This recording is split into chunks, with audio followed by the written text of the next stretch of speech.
Let's take a look at simplifying another one of these rational expressions in one term. These can get kind of hard. So let's take a look at this one, and then I've got another one in mind here in another video that I'll show you how to do. So this guy here, what I'm going to do is I'm going to take, there's a couple ways to do these, okay? So this might not be the only way of doing this, but it'll do for what we're intending here. I get a lot of students that would do this sort of thing. The 5 and the 10 would reduce. Okay, and that's fine, you can do that. We can use the quotient rule here. Like bases getting divided, subtract the exponents. So this will be 7 take away 3, which will be 4 in the numerator. Some people would like to kick this y to the negative 2 in the numerator right away. But since that's y to the 4th, I'm actually going to try this one using the quotient rule as well. And I'm going to hold off on that negative 3 just yet. So basically, I'm going to clean up the inside of the parentheses first.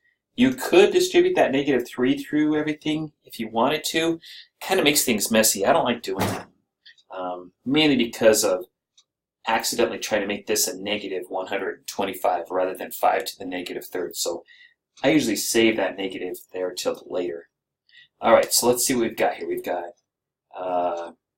this 2 is going to be in the denominator. X to the 4th, right? 7 take away 3 is 4. And then y to the 4 minus a minus 2. You know what? I'm going to show that extra step there. Y to the 4 minus a minus 2. And that whole thing is raised to the negative 3 power.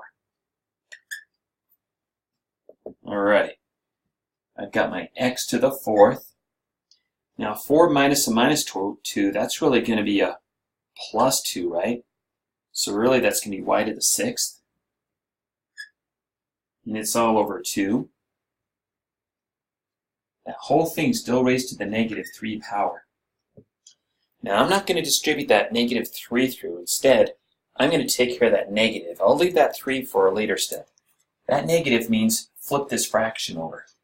So that's 2 over x to the 4th, y to the 6th. And that whole thing is now raised to the positive 3rd power. Now I'll kick that 3 through the parentheses. 2 cubed, that's not 6, it's 8. X to the 4 times 3, which is 12. And y to the 6 times 3, which is 18.